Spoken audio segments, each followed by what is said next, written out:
Hey guys, welcome to another artist vlog. Stay tuned.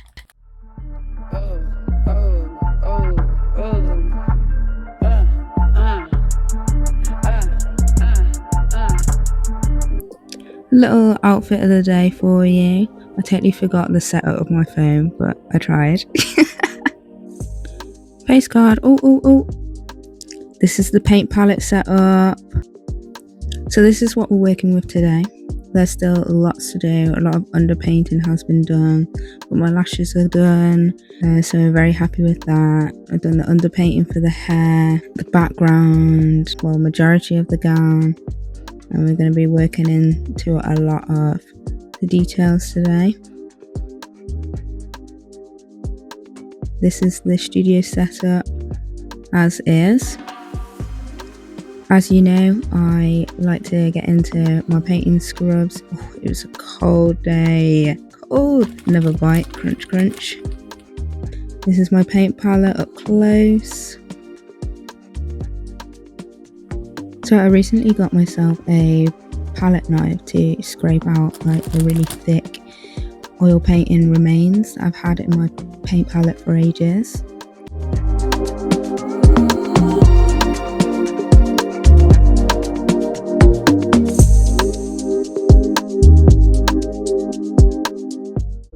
And here is my brand spanking new paint palette I'll be using soon. Setting up the room. Heaters because it was cold, so cold. It's time to get cracking. So here you can see that I am just trying to clean out my brushes before I begin. Use a bit of white spirit from the bottle and put it in my bowl just so it's got more surface area to like mix and clean off my brushes. Here's a close-up of what I'm doing.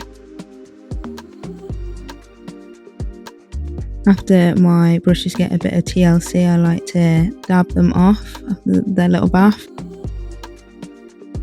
Oh girl, the tunes were tuning.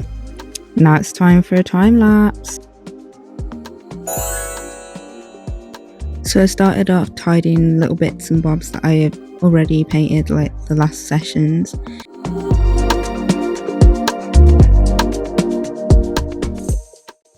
Here's a close-up of me working in the area that I was talking about. You know what? Small brushes are my best friend. I love small brushes. Just to get that detail in. As an artist, it is so important to get perspective. And to do this, you just kind of have to like step away from your work and look, observe, see how it's looking. Is it looking how you want it to look? Where are the improvements? What is there to work on? And this is a process that I do several times when I'm doing one painting. It's such an important part of the process because when you're working so close to an object and like you've got tunnel vision, you're homed in, it's important to just step back and get a different perspective. Now I'm working on the darker tones of the gown. I'm just going in and making sure that these bits are emphasized and just straight out of the tube of the black paint. Often when I'm painting one area, I often see other areas that I want to go in and work on. It's good throughout the painting session to just make sure your brushes are clean, so it's not, you don't pick them up and it's contaminated with another colour. Sometimes that does happen, but it's better to be safe than sorry.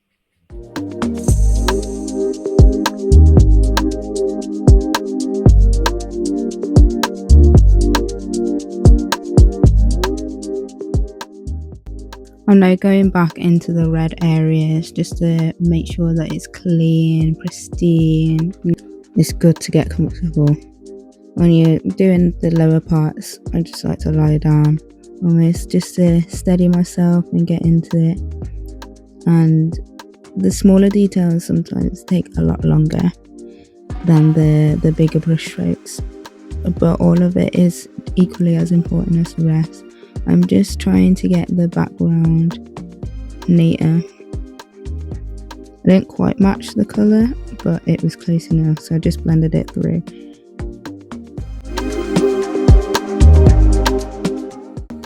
So here I'm trying to clean up the background, rubbing in and trying to blend it through.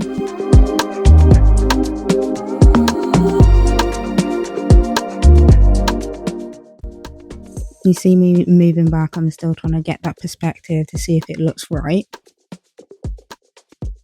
Just topping up the paint in the palette.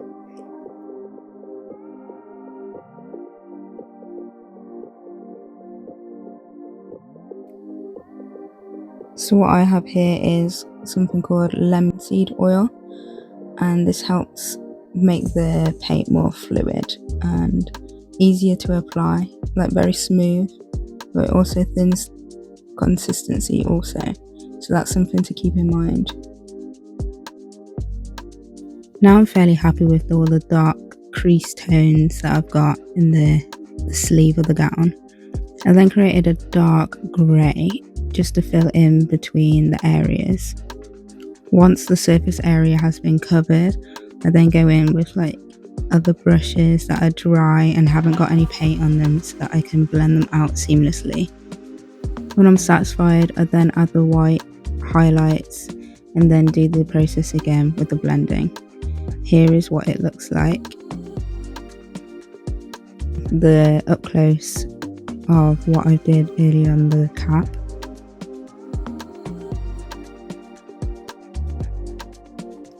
Again, with a finer brush, I'm going in and trying to get all the details to be more seamless and smoother and not like bumpy. The like lines are straight here. I like to work on the background first, just to have a bit of a foundation on there, and then work on the clothes next, and then build my way up to completing the portrait. It's important, whatever the colour background is, that it complements the complexion of the subject that I'm about to paint. In the future, I do want to explore how I can make my backgrounds a bit more exciting, maybe add a bit of patterns and stuff.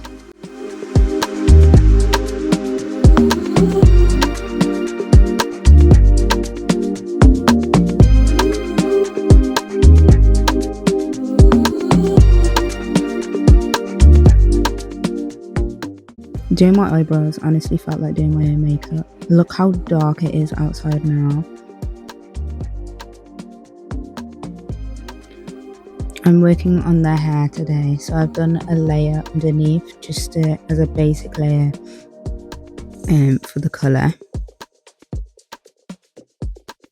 And now I'm working on like the details.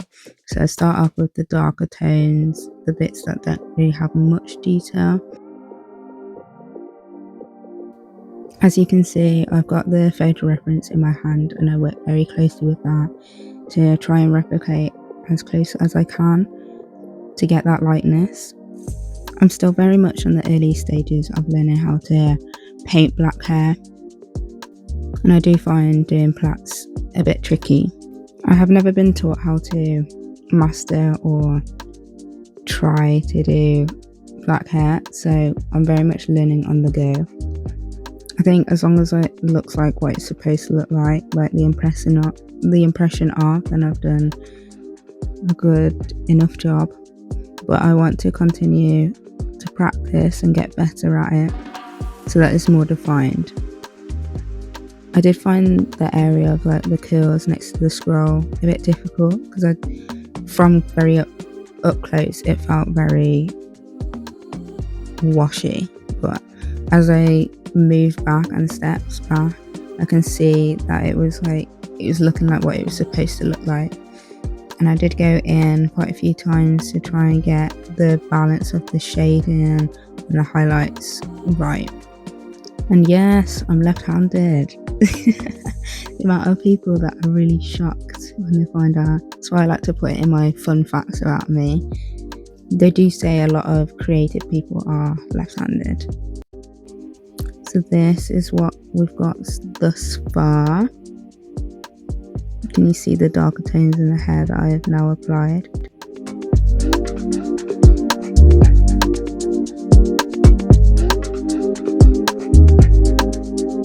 Here we are with my portrait from day one of recording this vlog.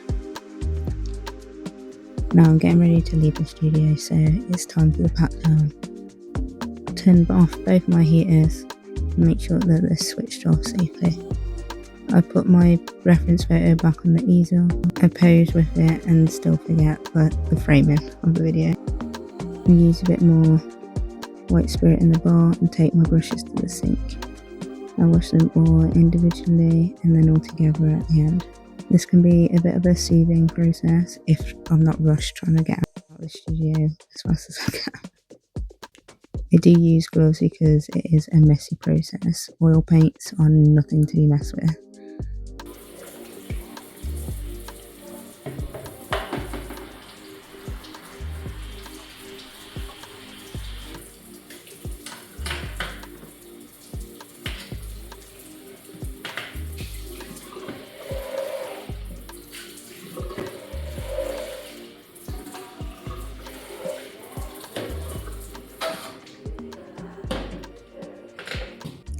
So my brushes are all clean.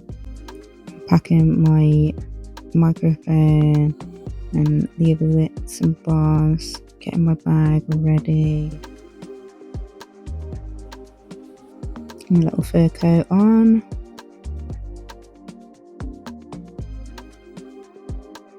Got my little black earmuffs because it is cold outside. My gloves, keys, bag. It's been a long day in the office. Drawing back my curtains. The day is done. I really hope you've enjoyed watching this artist vlog and seeing me painting. Thanks for watching. See you next time. Bye.